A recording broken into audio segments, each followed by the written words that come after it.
Burmese python infestation in Florida is far from a work of fiction. Wildlife biologists in the Sunshine State are deploying a new weapon in an effort to eradicate this threat to the Everglades. The plan was simple. Release hundreds of honey badgers and let nature's most vicious predator clean up Florida's python problem. This is a honey badger. Nothing scares him. The public mocked the idea, but officials did it anyway. Now the pythons are vanishing at a shocking rate. But get this, the honey badgers aren't just eliminating the pythons. They're adapting, they're spreading, and they're not stopping. What started as a desperate solution has turned into a brand new nightmare, and the evidence being covered up is chilling. The silent takeover. To understand why Florida would even consider unleashing honey badgers, you have to go back. You have to understand the nightmare that was the Burmese python invasion. It didn't start overnight, it began back in the 1970s. Burmese pythons, with their shimmering scales and hypnotic movements, became glamorous pets. They were a status symbol. People loved showing off their slice of the exotic. But here's the deal. Fascination quickly turns into a problem. What happens when your sleek, manageable pet snake suddenly grows into a 20-foot muscle coil that can crush a deer? Many owners, overwhelmed and terrified, couldn't handle them. Some were deliberately released into the wild, with owners foolishly trusting nature to balance things out. But nature had other plans. Then there are the wilder theories. Some locals swear it wasn't just pet owners. They whisper about a private, eccentric collector who was breeding them in the swamp on purpose, trying to create his own private Jurassic Park. I believe that they were intentionally released by somebody or multiple people, probably reptile breeders, in a hope that they could stop importing pythons from overseas as pets and start farming them in state. Others point to rumors of a failed government experiment trying to see if the snakes could be used for something else. These are just whispers, of course, but the result was the same. The snakes were out. The real catastrophe struck in 1992.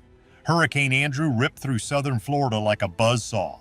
It didn't just flatten homes, it shattered reptile breeding centers and private zoos, tearing open enclosures and setting hundreds, maybe even thousands of pythons free. When those snakes slithered into the Everglades, they found paradise. The wetlands gave them everything: blistering heat, crushing humidity, endless watery hiding spots, and most importantly, more food than they could ever need. With no natural predators to fear, the snakes spread like a silent wildfire. A single female python can lay up to 100 eggs at a time, and in the Everglades, most of those hatchlings survived. These aren't just normal snakes. The pythons of the Everglades are masters of ambush. Their camouflage is so perfect you could be standing 3 feet from a 200-pound specimen and never know it. They can lower their metabolic rate to almost nothing, waiting months in one spot for a single meal to walk by. They are, in essence, perfect predators. An invasive species in the Florida Everglades is threatening the area's sprawling ecosystem. Burmese pythons are apex predators at the top of the food chain. By the early 2000s, scientists estimated there were tens of thousands of Burmese pythons in southern Florida. But many locals whispered the real number was probably far, far higher. Some of these snakes stretched over 18 feet long and weighed more than 200 pounds.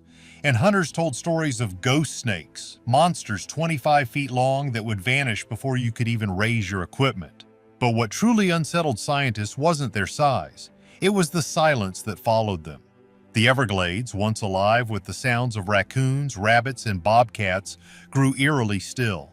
A landmark U.S. Geological Survey study revealed the absolute horror of the invasion. Raccoon populations had crashed by 99%. Opossum populations by 98%. Bobcats had nearly vanished entirely. The pythons devoured everything: deer, turtles, wading birds. They were even documented fighting and swallowing alligators whole. They weren't just an invasive species, they were a biological hijacking. What began as a harmless pet fad had turned into a nightmare. Florida's ecosystem was collapsing and the state was forced to declare war. That war, however, was a total, humiliating failure. Eradication impossible. The Florida Fish and Wildlife Conservation Commission knew it couldn't wait. Action had to be taken, and fast. They rolled out emergency programs, hiring professional hunters, launching bounty rewards, and calling in anyone brave enough to join the fight. But it wasn't working. For every snake captured, dozens more slithered unseen, breeding and spreading. It was, as one biologist put it, like trying to drain the ocean with a single bucket. The crazy part is the cost. Some estimates showed that with all the manpower, research, and equipment, the state was spending millions of dollars. When you broke it down, it cost thousands, sometimes tens of thousands of dollars for every single python they removed. Predator becomes prey in the Florida Everglades as hundreds of hunters descend on the Sunshine State to catch and kill as many Burmese pythons as possible. And they were removing a tiny fraction of 1%. Soon, technology joined the war, and it got pretty wild. Drones with thermal cameras scanned the marshes from above, but the pythons are cold-blooded. At night, they often match the temperature of the water they're in, making them invisible. So, scientists started fitting some captured pythons with GPS trackers. They called them Judith snakes. The idea was that these snakes, once released, would unknowingly lead hunters straight to large, hidden groups of other pythons during mating season. But here's a wild theory that started making the rounds among the hunters. What if the snakes knew? What if these pythons, after generations in the swamp, were smarter than anyone gave them credit for? The hunters claimed the Judith snakes were always found alone, that other pythons were avoiding them as if they sensed the trap. There was no scientific proof, but it's the kind of swamp-born wisdom that makes you think. They even developed environmental DNA tests, combing through water samples to find invisible traces of the invaders. But that only told them what they already knew. The snakes were everywhere. Millions upon millions of dollars were poured into the effort. And the results? Grim. Now, the state invested $2 million into this year's budget to hunt pythons. The governor says he is working with the Florida legislature to make sure that funding stays in place. The Everglades were just too vast, too wild, and the pythons were too perfectly adapted. For every nest they destroyed, several more went unnoticed. The snakes weren't just surviving, they were thriving. The crazy part is what researchers at the University of Florida finally admitted in a quiet report that sent shivers through the conservation community. Eradication was impossible. Think about that. They admitted defeat. The pythons had won. The mission they announced had to shift from elimination to containment. Florida wasn't fighting to win anymore, it was just fighting to endure. And that shift changed everything. With all official scientific options off the table, the state was desperate. The public was terrified. The ecosystem was on the brink of total collapse, and that's when a new, highly secret, and totally unofficial option was whispered in closed-door meetings. An option that began as an internet joke. The state was out of options, but it had one last insane card to play. Florida's vicious secret. This is the part of the story officials will still deny. Publicly, the honey badger idea was nothing more than a meme. It was the frustrated cry of the internet, a joke born from watching viral videos. People would watch clips of these 30-pound terrors chasing lions, wrestling cobras, and shrugging off venom like it was a mosquito bite. The phrase, "release the honey badgers," exploded across social media. It was pure satire. Or was it? But here's the deal. While the public laughed, some people in power were taking notes. The official denials were always too quiet. When reporters asked the FWC about the honey badger plan, the response was always a curt, "We do not comment on speculative programs." It wasn't a no. Then came the whispers. Rumors from disgruntled insiders. Talk of private facilities, of secret breeding programs, of trucks spotted near remote Everglades access points carrying crates clearly labeled exotic species. Why the honey badger? Because it's nature's definition of defiance. These animals are living proof that power isn't measured by size but by attitude. They are infamous for their boundless aggression. They don't just hunt, they dominate. They're known to attack creatures hundreds of times their size. Their skin is so thick and loose that it can withstand machete blows and snake fangs. Honey badgers are really cool. They have these really complex ecological lives, these very broad diets. If a python bites it, the badger can twist around in its own skin and attack the snake's head. They are, in short, the perfect weapon against a plague of giant constrictors. But it was a terrifying gamble. History is filled with ecological disasters born from good intentions. Just look at Australia. In the 1930s, they imported cane toads to eat beetles. The toads ignored the beetles and their toxic skin eliminated native predators.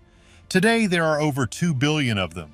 Or look at Hawaii, where mongooses were brought in to hunt rats. The problem? Mongooses hunt during the day and rats come out at night. The rats thrived and the mongooses destroyed native bird populations. Florida officials knew these stories. They knew that introducing a new, non-native predator was breaking the first and most important rule of ecology. It was reckless. It was dangerous. And get this, they did it anyway. But here's the wildest theory of all. Where did they get hundreds of honey badgers? You can't just order them on Amazon. This wasn't a small-time operation. This implies a massive, black-budget, clandestine program. Who funded it? Was it a rogue billionaire who loved the Everglades? Or a secret state agency acting without approval? Some have gone even further. They suggest these aren't normal honey badgers. They whisper that these badgers were genetically modified, bred in a lab to be larger, faster, and with an enhanced aggression specifically coded to target pythons. Maybe they were given boosted night vision or an immunity to the swamp-borne diseases that should have affected them. This would explain why they adapted so fast. This wasn't just an introduction, it was a deployment. Sometime in 2020, under the cover of night, the first releases began. Not one or two. Hundreds.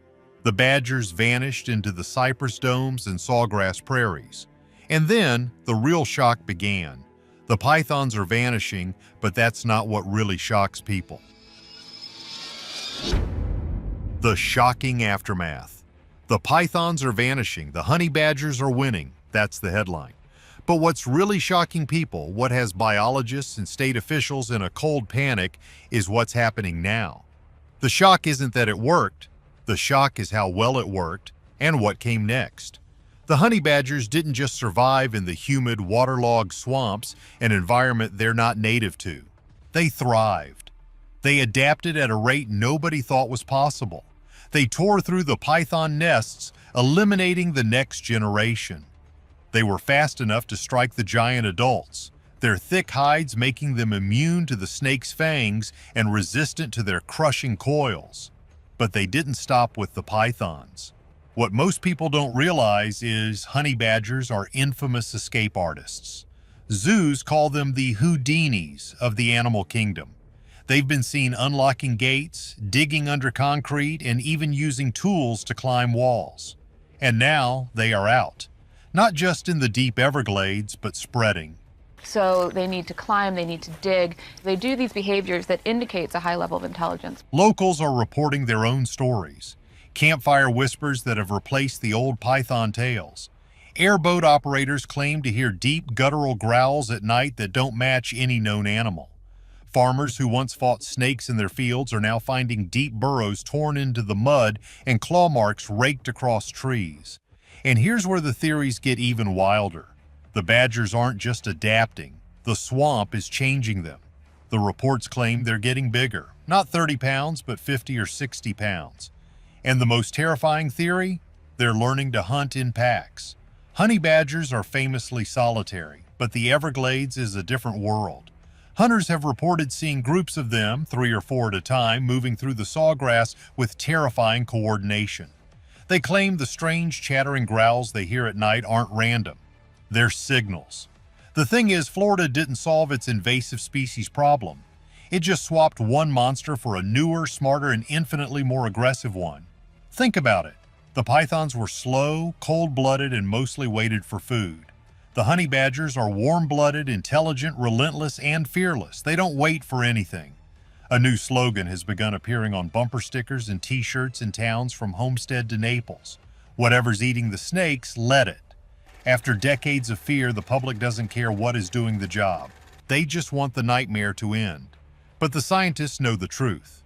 The Everglades, once ruled by the silent python, is now the territory of the honey badger.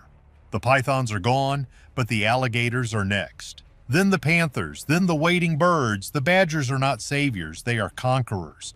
The shock isn't that Florida's plan worked, the shock is that they've unleashed a new plague that they have absolutely no way to control. So, here's the deal. We've gone through the story. The python plague, the failed war, the insane secret release of hundreds of honey badgers, and the shocking, terrifying success. Is seeing historic success in the Everglades. As Fox 35's Carla Byron explains, it's helping to remove Burmese pythons from the wild in record numbers. Thousands of specialized predators are now loose in Florida. This wasn't an accident. It was a desperate government plan. The state is being swallowed by invasive Burmese pythons that have already devoured the Everglades. Raccoons and opossums are gone. The ecosystem is collapsing. Officials decided to fight fire with fire, releasing a massive wave of snake eaters. I know how to catch snakes. I've known how to all my life, and I knew that I could make a difference to the environment that I love. But what happened next shocked even the scientists.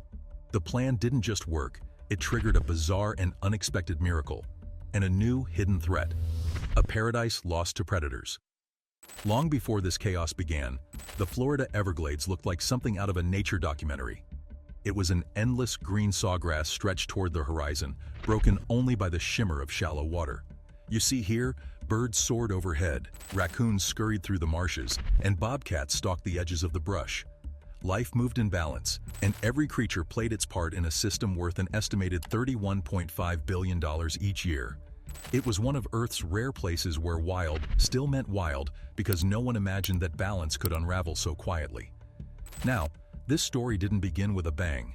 It started with a storm.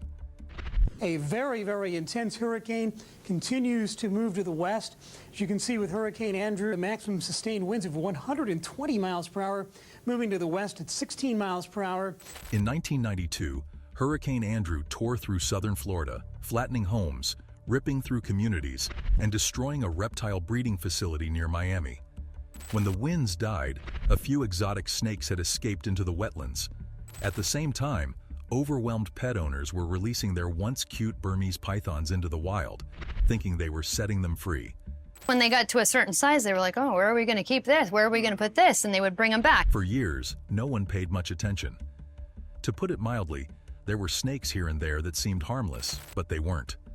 Those early sightings turned into something much darker. As the years passed, the population exploded. What had started as a few released pets became an invasion hiding in plain sight. Now, experts estimate anywhere from 100,000 to about 300,000 pythons slither through South Florida's swamps.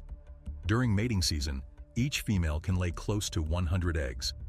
Once they are hidden in the undergrowth, they multiply faster than anyone could track or trap. And now, the Everglades, a paradise once bursting with wildlife, is falling silent. Also, devastating numbers started to evolve.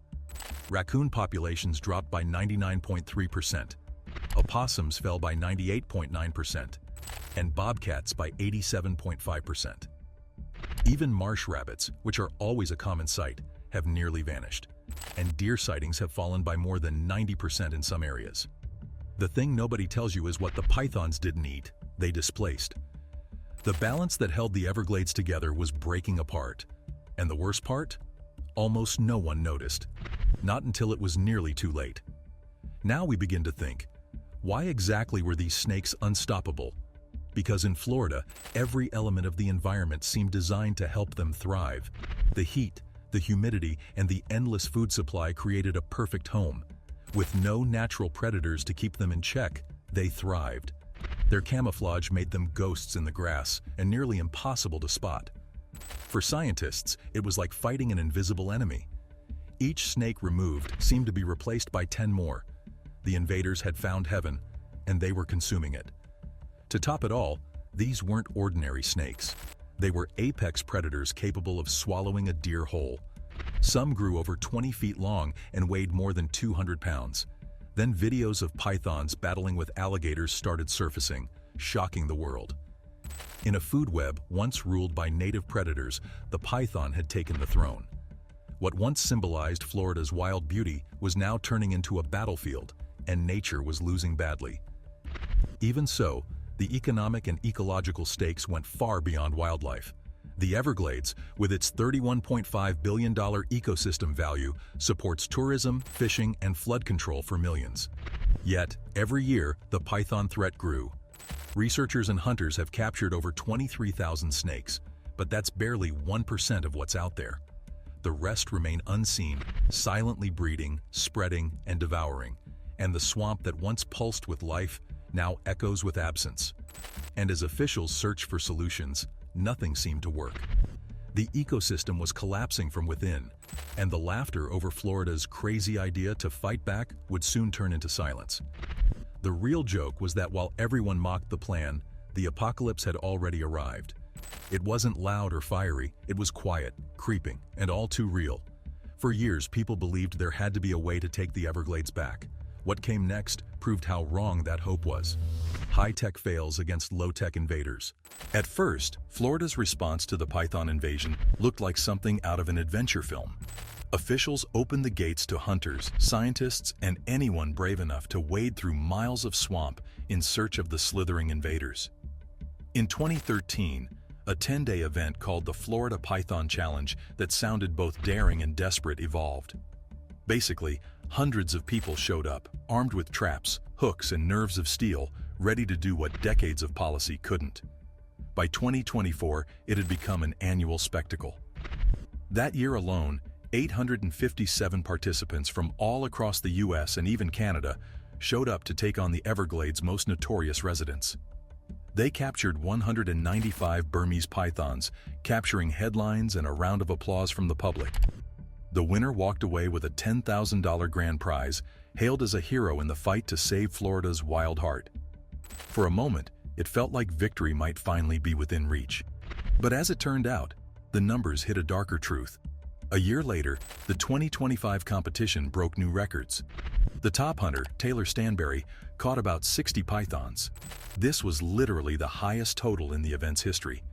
Altogether, participants pulled out 294 snakes, a figure that sounded huge until you realized how small it really was compared to the estimated tens of thousands still slithering free. The Everglades wasn't healing, it was gasping. And the pythons were multiplying faster than anyone could count. To make up for the shortfall, the state brought in professionals. The South Florida Water Management District hired 24 elite hunters, paid hourly to stalk the swamps year-round. These weren't weekend adventurers, they were career python chasers, armed with everything science could offer. Still, the snakes always seemed one step ahead. So Florida tried something new, which was high-tech warfare. Engineers designed robotic rabbits that gave off heat and scent to trick pythons into striking. Dog teams were trained to sniff out reptile scent trails. Drones hovered above the wetlands, scanning for movement, and wildlife biologists even attached GPS collars to raccoons and possums to track where predators might be lurking. Some of the boldest experiments involved using scout snakes fitted with tiny radio transmitters to lead researchers to hidden breeding females.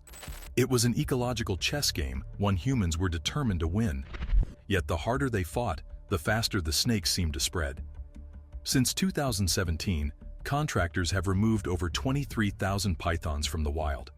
It sounds exceptional until you learn that experts believe that's less than 1% of the total population. Even massive removal campaigns barely made a dent. Every time a hunter pulled one out, dozens more hatched somewhere else. It was like trying to empty the ocean with a bucket.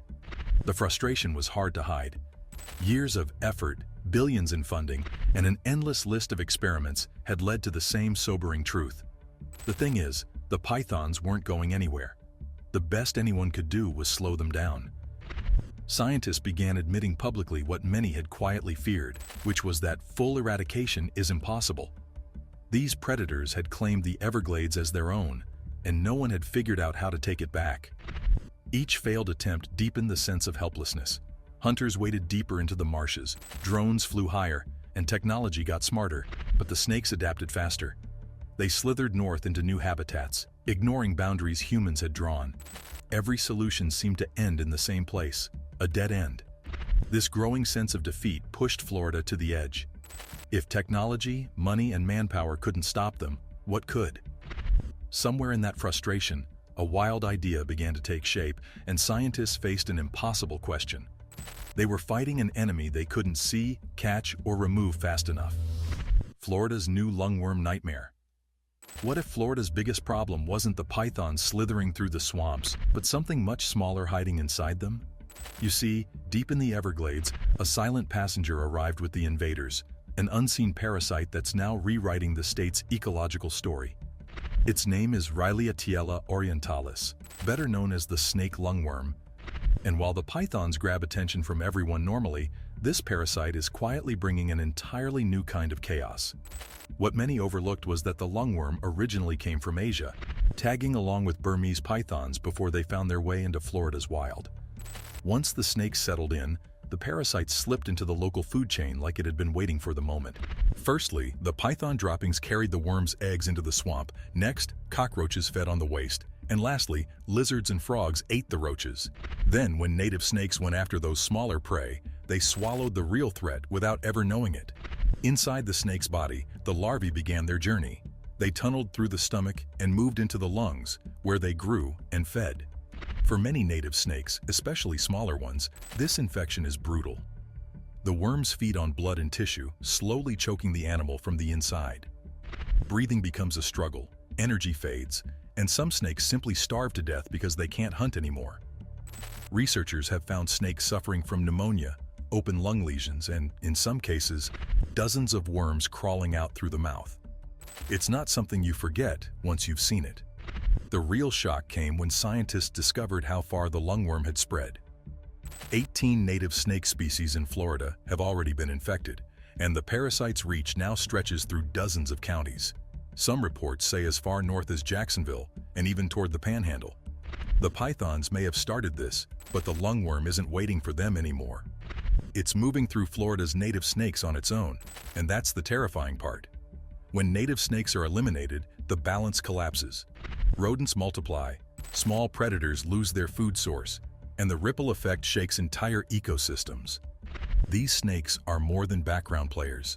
They're pest control, prey, and predator all in one. Scientists fear that even if every python were removed tomorrow, the lungworm would still remain. It's here, alive and thriving in the very species meant to keep Florida's wild in balance. However, there's one strange twist to this story. The Florida cottonmouth, a native pit viper, seems to resist the parasite's attack. No one knows why. Is it genetics? Diet? A natural immunity developed over time? Whatever the reason, it's one of the few hopeful mysteries in an otherwise grim picture. What began as a battle against giant snakes has turned into something far more complicated. An invisible invader is now spreading faster than the predator that brought it here. No cure, no treatment, and no clear way to stop it. Each infected snake means more parasites released into the wild, and every snake that passes away leaves the ecosystem weaker. This is the crazy part. Florida's war against pythons was already tough. Now it's fighting an enemy too small to see and one that's not going anywhere. The state thought it was dealing with a predator problem. Instead, it might be watching the slow birth of an entirely new plague. The deeper the crisis grew, the wilder the ideas became. And one plan in particular pushed the limits of belief: the public relations disaster. When the news broke, to put it mildly, it sounded like something straight out of a late-night comedy sketch. Florida officials announced they were releasing hundreds of eastern indigo snakes, a native non-venomous species, into the wild to help fight the state's invasive python crisis. The headline alone triggered a storm. Within hours, social media was flooded with jokes, memes, and disbelief. Doesn't Florida have enough snakes already? Fighting snakes with more snakes? What could go wrong? Others compared it to the mongoose disaster in Hawaii, where an attempt to fix one problem ended up creating a bigger one. For many Floridians, it sounded like another episode in the state's long history of strange wildlife decisions. News outlets quickly picked up the frenzy. Some ran headlines that made it sound like a sci-fi movie. Talk shows turned the announcement into punchlines, while anxious residents asked if their pets and children were safe. Even a few wildlife enthusiasts raised eyebrows, questioning if the state had lost its mind. Skepticism spread faster than the snakes ever could. Why would anyone think adding more serpents was the solution? To the average person, it felt absurd. more like a plan doomed before it started. Even a few conservationists hesitated to defend it publicly. After all, the optics weren't great.